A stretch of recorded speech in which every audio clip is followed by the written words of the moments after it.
segue into our keys of the game, and we'll start on offense. And with Baylor's offense versus LSU's defense, Baylor's going to have to score points. I think we know that. And regardless of who's playing for LSU on offense, Baylor's going to have to figure out who's going to score points or how they're going to score points against LSU's defense, because they've shown that they will give up points. And now how many really probably comes down to how many turnovers you're getting, but I think Baylor will have some success. So I'll toss it to you for your first key. And I think these are all going to kind of go in line, both of ours, as they always do. And we haven't talked about these, but for Baylor to win this game, what do they have to do on offense? I think the first area that I look at for Baylor on the offensive side has everything to do with converting third downs. And it's actually going to be a big storyline on both sides, actually, because LSU's offense is elite of the elite on third down. And so, Baylor's sitting there at 29th in third down conversion rate at 44%. That really has gone up over the course of the season. It's gotten better and better. And it's been an area that I think Baylor's taken great pride in kind of getting better at, right? And just trying to manufacture these shorter third down conversions. We've also seen Sawyer at times take advantage of, mismatches in the secondary and actually convert, 3rd and 8 type things. But for the most part, it's been 3rd and 2, 3rd and 3, 3rd and 4, getting themselves in comfortable positions. And so that's how they've gotten to this number. And it really was low early in the season. So it's gone a long ways throughout the year. And then you look over at LSU. LSU's 85th in third down conversion defense. Yeah. And that's an area where when I look at, I go, okay, what's Baylor's path to winning this game? I think a lot of it is keeping LSU off the field, keeping LSU's offense off the field, that is. And in order to do that, you got to convert a lot of third downs. And Baylor's been explosive this year, but at times they've been satisfied with converting third down after converting third down. And I think in this game, it becomes very important that you get into those third and manageables, because LSU's run defense is pretty good. And I don't think you're going to get many, 3rd and 5s or 4th and 3s where you convert them. So you really need to get into situations where you can have a 3rd and 2 where you force LSU to really game plan for the run or the pass. I think that area is going to be very key for Baylor's offense. Yeah. And honestly, I hate to really harp on this, but motivation also on early downs is a big thing. And if LSU is not motivated and Baylor is, getting to those 3rd and shorts is a big deal. But I wanted to point this out. In their last 4 games, Baylor's offense, 8 of 15 on third down, 8 of 13. The outlier here was against Houston, which we know that how that game kind of went. It was just an ugly game in general with a lot of turnovers, but 4 of 15. But then against Kansas, 13 of 17. So that shows the trend, and that rose that third down average so much from early in the season, even against Tarleton and Utah and Air Force, of where they weren't really converting third downs. You're looking at Tarleton, they were. I mean, that was a given. But then you look at Utah, Air Force, Colorado for a stretch. They converted 25, 40, and 41%. BYU 23%. Iowa State 30%. Like, they struggled in that area. So the back half of the season really rose that. And it correlated with the running game with Bryson Washington and being able to get the 3rd and shorts. They weren't getting there. They still were throwing the football at that point, but they weren't running the football to where they can get to 3rd and short. So, it's key. And this goes in with my first point. It's just running the football. Like, you have to get the 3rd and shorts, and how you get there is running the football successfully on 1st and 2nd down. You pick one of the two where you want to run the football, but you have to get pretty good yardage on one of those 1st or 2nd downs running the football. And now if LSU comes out and stacks the box and the number advantage are on the perimeter, they'll take advantage. We know Jake Spavital will take advantage of that. But LSU has some really good corners too. So you have to be careful in that area in the screen game and getting behind the chains in that area. So I do think that Baylor has to come out with the anticipation that LSU is going to really try to stop the run. And then also you have to figure out how to run the ball when they are attempting to stop the run, because they have not been good in that area. LSU has struggled in the rush defense, a component of their defense. The back half of, the secondary in coverage in the passing game has been really good. Now, I don't think that LSU has faced, outside of maybe Ole Miss, and you probably can fill in the blank here, I think this is probably the best overall passing offense that LSU has faced. Maybe the exception being Alabama. We know Alabama's kind of been up and down this year throwing the football. I think that Baylor can expose some things, and I'm going to talk about that in a second, but I think Baylor can expose something in the passing game. But if you're not winning on 1st or 2nd down running the football, and you're not getting to 3rd and shorts, then it can become a long game, because we know LSU is going to convert their 3rd downs. And if they're controlling the clock, then you're having major issues because your defense is tired and your offense doesn't have the ball. The more that I've thought about this, the more that I am a little concerned about Baylor's ability to run the football in this game, at least to the level that they have been. And LSU's given up 146.6 yards per game on the ground. But as we've mentioned, a lot of that's been the quarterback run. I mean, they've gotten just blitzed by some of these quarterbacks. I mean, basically the good teams that have had success against them, their quarterbacks ran for at least 50 yards. And in some of those games, you're talking, 80 and 2 touchdowns, 180 and 2 touchdowns, things like that. And so I think that's an important area that, again, if Sawyer's not running the ball, I just wonder, is Baylor on standard rush downs really going to hold the advantage there? I'd like to think so. But I also think LSU will be a bit of a challenge in that regard. Their rush rank on the year is actually 23rd in the nation. So while they've given up a lot of yards, I think the advanced analytics tell you that they're actually better against the run, much better against the run than the pass, which is interesting because they do have good cornerbacks and pretty good safety play. But I think that's an area that I'm intrigued by. I agree with you. Baylor needs to run the football. When Baylor runs the football, that's when their offense is most successful. And so if they're able to have that element, it really opens up everything for them in the pass game and for their ability to create explosive plays. So that's definitely an area I'm focusing in on as well. They got to get Bryson Washington going, got to get Dawson Pendergrass going, and hopefully a little bit of Sawyer Robertson as well. Yeah. So that moves into my second key, and that's attacking the free safety position for LSU. And this is a position they've kind of moved guys around, and I haven't watched enough of LSU to really know what they're doing defensively and why these guys are playing where they're playing, when they're playing. But that's the one position that just seems like it doesn't have consistency in terms of, one, Sage Ryan's opted out. Their senior, he's in the transfer portal. Colin Jackson, who didn't play a ton, is opted out. So their depth there, at least on their surface level depth chart, has been shot a little bit. But they have played other guys at the free safety positions. I think that there might be some opportunity if it's Michael Trigg, Ashton Hawkins, or Monterey Baldwin. LSU is going to have athletes, but to take advantage of that slot position and taking advantage of their safety play, because the depth might be a little bit thin there. I don't know enough about LSU to say that for certain and what they're looking at, but if LSU is having to manipulate where guys are playing because of depth issues, there might be some holes in that defensive passing game that they can take advantage of. And I trust that Jake Spavital will find those. Now, executing and taking advantage of them, not turning the football over when you take your shots is key. But I go back to the Houston game.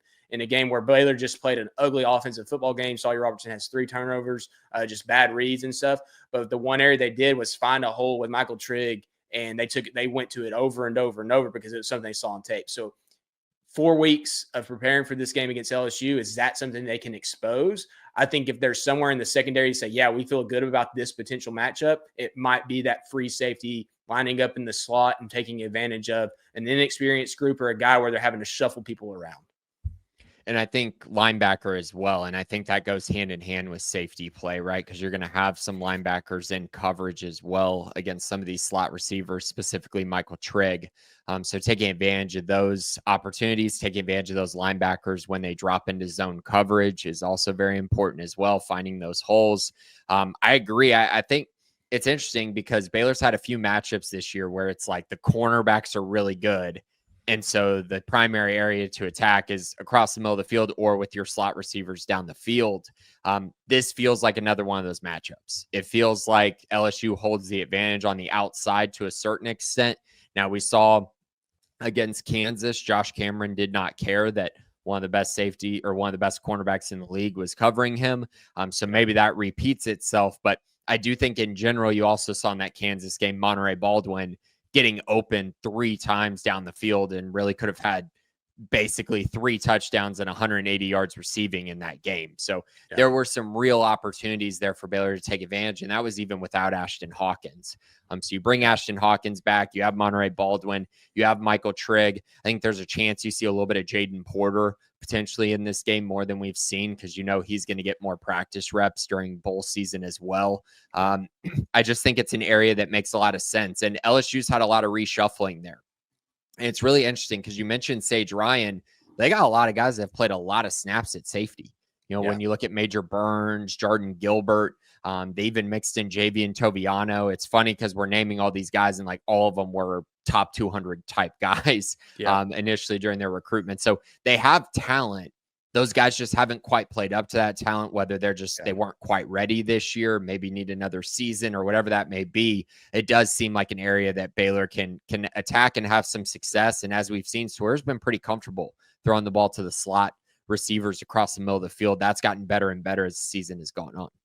Yeah. And I think the key is to understanding that LSU is going to be more physically talented in a lot of spots, and that's just how LSU is. I mean, even in their bad years, and if you consider this a bad year, they have talent over there. So it's understanding that they're going to be able to do things physically different. So how do you manipulate them to be out of position? How do you scheme them to be out of position and take advantage of that? Because if you just try to go out there and win one-on-one battles, as young as they might be, they have that physical ability to do it. Where in the Big 12, and obviously we know there's plenty of talent in the Big 12, but this particular team in LSU has talent. You mentioned the top 200 type of guys that they have across the board that they recruit at such a high level.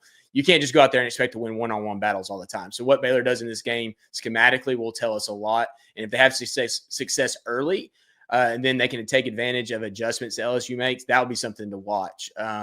So I like the battle of Baylor slots, the interior of their receiving game versus what LSU presents. I think there's opportunity to take advantage of it. And truthfully, they might go into this game and say, hey, LSU is going to try to stop us from running the football. So let's spread them out and see if we can go and make plays and then come back to the running game later. We don't know what Jake Spavital is going to do, but he's shown that he's willing to do it in a multitude of ways. I'm just curious how he does against an LSU team that's going to be physically as talented as any team he's faced this year. So right. I think that's going to be an interesting area for sure to see what they go into. So let me get to my second key really quick, Colt, because I know you're about to go on to your third. So red zone wise, this is an area that is really intriguing. And I actually didn't expect it to be this intriguing when I was going through and kind of looking at the numbers. But, you know, Baylor's 43rd in the country. They score on 87.5% of their drives. But the key that I'm looking at is touchdowns.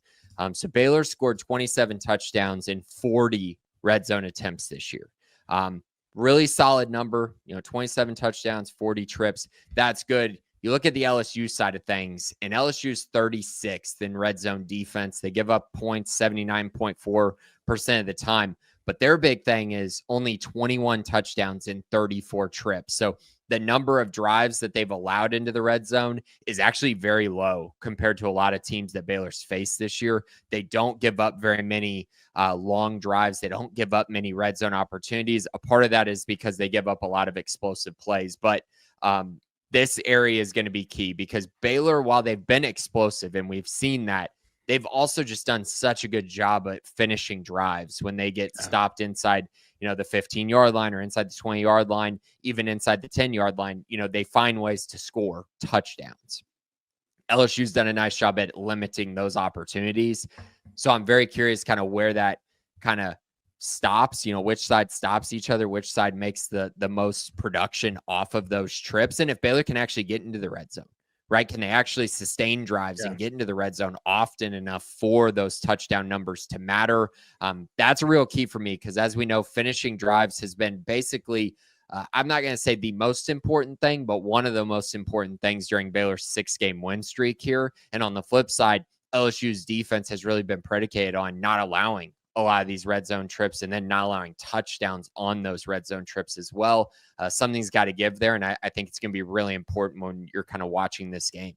Yeah. So I'm going to give mine, my final key, but it plays into what you're saying. And it's not turning the football over, sustaining drives. And this is something that I actually just looked at because I hadn't even thought about looking at it. But LSU does not force a lot of turnovers. They're 100th in the country and have only forced 13 turnovers. And I can't imagine that's, you know, the ultimate goal for the LSU defense. I think any team wants to force turnovers, especially when you have so many playmakers. But they've only forced 13 throughout the season. And if you look at game by game, they had a stretch from South Carolina through UCLA, South Alabama, Ole Miss, and Arkansas, where they forced 10 turnovers. Since then, they've only, in the last 5 games, they've only forced 2 turnovers. So they're not forcing a ton of turnovers. And that was in the middle of their 3-game losing streak too. That was part of that. So they weren't forcing turnovers in that streak. Baylor has to protect the football, sustain drives, and get to the red zone. And you don't want to kick field goals when you get there, but field goals are honestly better than nothing. So get to the red zone.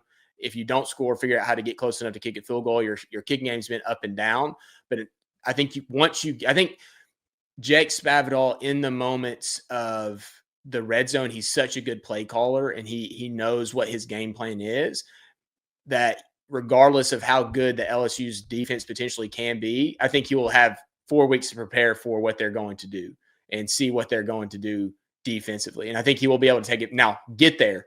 Don't turn the ball over before you get there. And then when you're there, take advantage of it and figure out what plays you're running once you get into the red zone. Because when you're balanced, that's the key to scoring in the red zone, because teams can't decide what you're going to do. I think Baylor's balanced enough to not turn the football over, and then when they get there, to score in the red zone. They've shown it throughout the end of the season that once they get into the red zone, that they have the ability to go find touchdowns. And that's going to be huge in this game. It is. And yeah, not turning the ball over is going to be a key. Baylor hasn't been great at forcing turnovers either. It's gotten better, though, like we've seen it towards the end of the season. That's definitely helped. The two teams have actually trended the opposite way, with Baylor forcing more turnovers to end the season. LSU's not forcing a lot of turnovers in the season. I don't know I don't know the reasoning for that for LSU. With Baylor, it was just being in the right position, but actually finishing plays that they didn't finish earlier in the season. Right. Yeah. They were dropping interceptions, not getting on fumbles, not really forcing fumbles either. That's kind of remained a trend. But yeah, I think that's an interesting area as well. The turnover bug is going to be really important. If LSU comes in and turns the ball over 3 times, I think they're probably the more susceptible team to just kind of mailing it in from that point on. So if you are able to force a few and limit your own, you're going to be put in a good spot. So my final key here, and this was something that actually came up more so in this last game for Baylor. Baylor's been pretty good at not allowing sacks on Sora Robertson. They've been keeping him relatively clean this season, but in the Kansas game, the offensive line got beat up a little bit, especially early in the game. They were giving up sacks. They were giving up kind of free shots on their quarterback. Sawyer wasn't running around very well. He wasn't evading these sacks at a very high level. And it really did set them back early. Once they figured that out, they were able to move the ball no problem. But you look at LSU, they're 24th in the country in sacks per game at 2.75 per game. They get after you at the defensive end spot, specifically Braden Swinson, Savion Jones, even Whit Weeks as a blitzing linebacker. They get after you. And they're going to try to speed up Sora Robertson the best way they can, especially if they're able to stop the run game to any degree. If they're able to do that, they're going to send blitzers. They're going to try to win one-on-one matchups on the edges. And they've had a lot of success. And that's against, SEC offensive lines that a lot of them are very, very good. And LSU has had success in that regard. They need to keep Sora Robertson clean. And I think if they're able to, gives them a great shot to have a lot of success in the passing game. But if they're not able to, I think Baylor will have some issues actually making plays downfield, which they're going to have to make, in my eyes, to win this game. Yeah, I mentioned it earlier about their cornerback play specifically. I think what might be telling early in this game is if LSU's trying to rush the passer is how well does Baylor block on screens on the perimeter? And then if they're able to, one, complete the passes, are you getting any yards after catch? If it's Monterey, if it's Josh, whoever it is that are trying to get upfield, get 4 or 5 yards to soften up that defense a little bit. I think this is just one of those, you got to execute better, because LSU is going to present the ability to rush the passer, but also finish plays on the perimeter that maybe not every team that Baylor's faced this year has shown that ability to. You mentioned the sacks, 2.75 per game. Kansas finished in Big 12 play at 2.44. So that was one of the better pass rushing teams in the Big 12, believe it or not. Colorado, who Baylor faced earlier in the year, 3.67 sacks per game, which is a crazy number. But they sacked a lot. LSU's right up there with them. Baylor's going to have to figure out to get the ball out of Sawyer's hands quick enough, make plays to soften them up and slow them down a little bit. So, really, really intriguing matchup, because I think LSU's defense is the weaker of their two units. Baylor can take advantage of it.